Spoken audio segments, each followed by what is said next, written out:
Welcome back to the Imaginary Gallery Narcissist Bag of Tricks. This is part 2 regarding compartmentalization, which I touched on in the last video, but I think it needs a little more depth. So, I'd previously discussed how the narcissist or the person with the cluster B disorder, how they will meet you and you'll talk together and it'll be like you have your own little world together. But what I mentioned is that you're in one box. Well, they have the other boxes, and I didn't mention before, but they have, let's say, 3, 4, maybe even 5 different boxes at a time. And the deal with these 5 boxes is no box knows about what's in the other box, or is supposed to know about what's in the other box. So you're supposed to stay in your box, and when he or she leaves and goes into the second box, which you're not a part of, you won't know about it. So, like the example I gave, this person's pursuing you, acting serious, bringing you a flower, and acting flirtatious, and saying there's nobody else. But then there's another person that the same words are being said to, and this is happening at the same time as it's happening with you. So, it's not like having you as a date is going to be enough. They've got to stock up, these people. They want to have several at a time, and they love the idea of having several at a time, leading each one down a different path and making sure one doesn't learn about the other.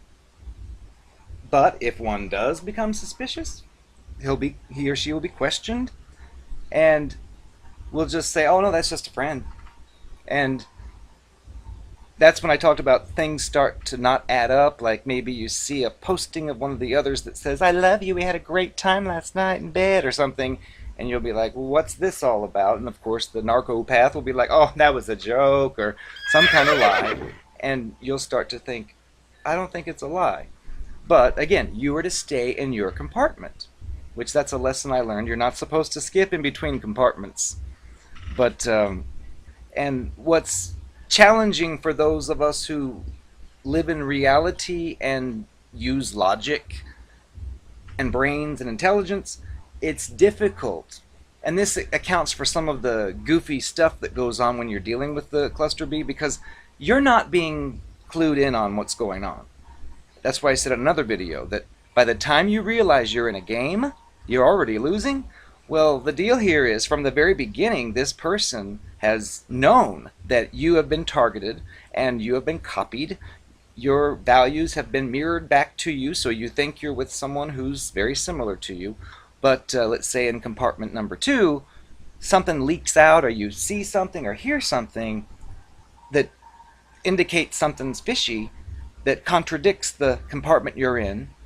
I mentioned how you might bring that up, and you might even be as bold as to say, you know what, I think you're two-timing, and you'll be told how paranoid and goofy you are and how nothing's going on, because that's the way it works. But the deal with this, while we're talking about covert narcissist, it's covered up, it's private, so you're not supposed to look into anything else, and you're supposed to just accept what you're told and believe it. It's to illustrate, because I know if you're dealing or dealt with one of these people, you probably wondered, like, what's going on? How could, I mean, you know the questions, I don't have to repeat them to you, but this may help clear that up. Imagine this person who is doing this thing to you and acting like you're the only person he's doing it with. Well, he's doing the same thing with another person. This covert predator narcissist, what they do is they kind of make their own rules as they play their game, and they don't bother to clue you in on those rules. So picture yourself as a little kid with 3 other little kids. You all sit around a table and cards are pulled out, and you start dealing cards to play some kind of card game.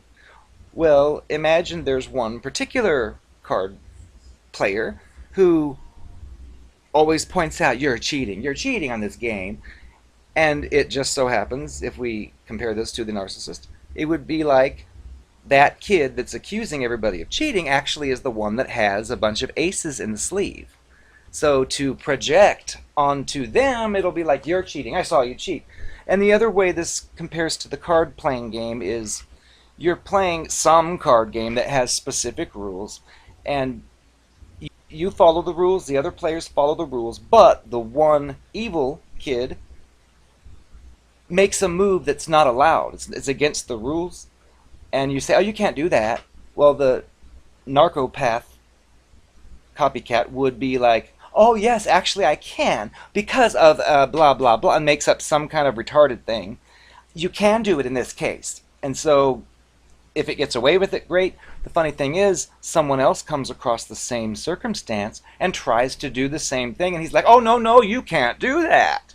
And so it's like, oh, okay, so I'm doing exactly what you did, but it's not okay, and you'll be given a phony BS, oh no, it isn't the same, because, and there'll be some other retarded type of explanation. So anyway, that's the way these people are, which they normally don't do it that obvious, but when you look at the whole thing as a picture and fill in the parts that aren't told to you, that's what's going on. This person doesn't think that you need to know about what's in compartment 2, 3, 4, and 5. That's none of your concern. So if you happen to ask or see something related to them, oh, well, that's just a friend, and that's the end. And even if you become suspicious and say, are you sure you've been with that friend a lot, you'll be labeled as paranoid. And you'll be told, oh, how could you think that? Oh, I can't believe you. And guilt trip, trying to be a victim, when actually you're probably right on the nose as far as what's going on.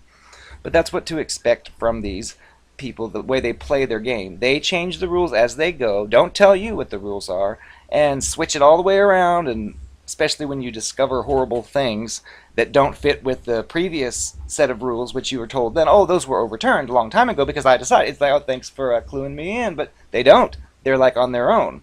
So the main thing to understand here is this person's being romantic with 3, 4, 5 people at the same time, privately, independent from each other, and you have to wonder, do these narcissists even really care about any one of these people? Because if you're like a real person and you find something you really like, well, you wouldn't want to dilute that down with 4 other people. But these people aren't like regular people. They're like a robot trying to be human, mimicking humans, and thinking, well, I want what the humans give me, but I don't just want one at a time, but I don't want them to know that. And so they go into these characters and make these lies up.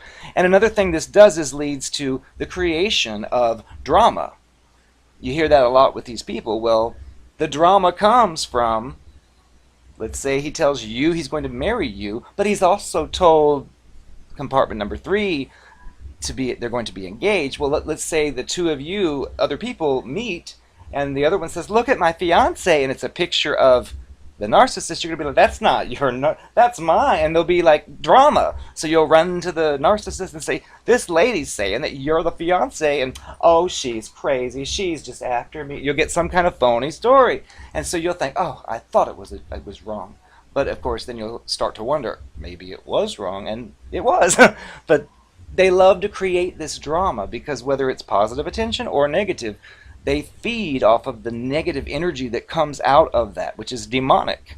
They like to create this and love to just sit there as cool as can be. When you throw the evidence out, like, that's funny, I saw the picture of you 2 with an engagement notice, you'll be like, oh, that was a mistake. There won't be any kind of embarrassment. There won't be any kind of shame or guilt or remorse. It'll just be cool, like, oh, that was wrong. That was a misprint. And it's just, that's a gaslighting technique too, because you have like figured out, busted, but then when you present it to the narcopath, it's, oh no, that wasn't what it was. And there's no sign of any kind of normal type, oh, you caught it, oh no, okay, I'll tell you the truth. You won't get any of that. You'll just get, oh, you misunderstood. Oh, it was a misprint. Oh, that was someone else who just looked like this, or whatever the case may be. But anyway,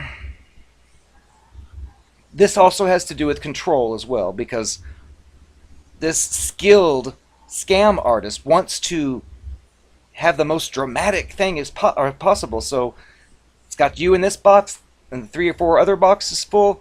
It wants to control them all, so that's why it doesn't tell one about the other, because that would ruin the control potentially.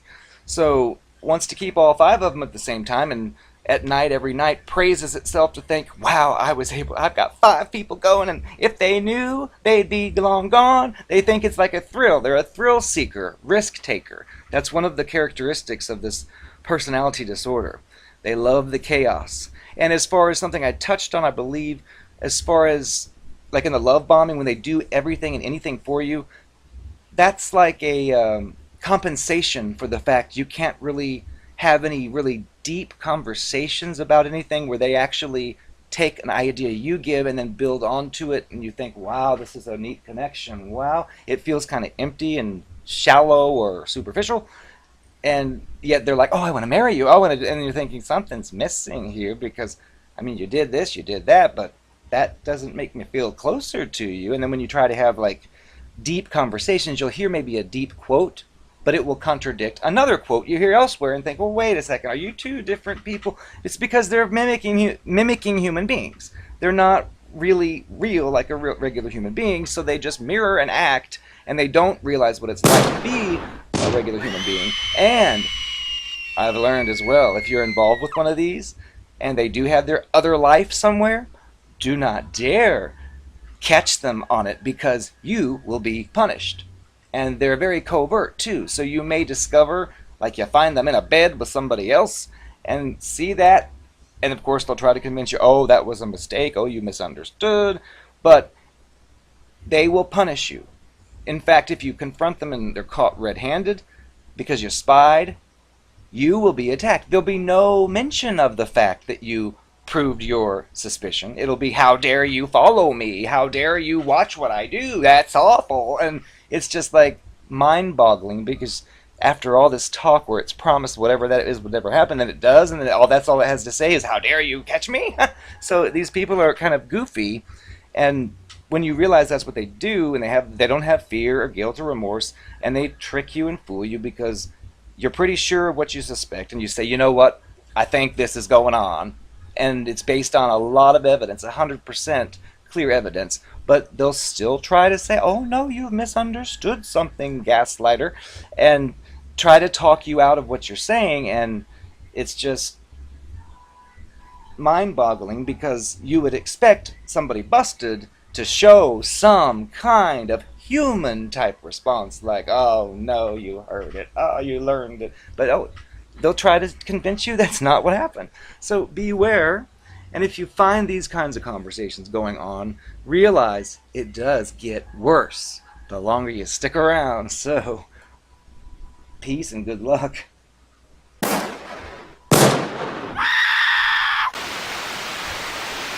far as I'm concerned, once you figured me out, you were of no use to me anymore.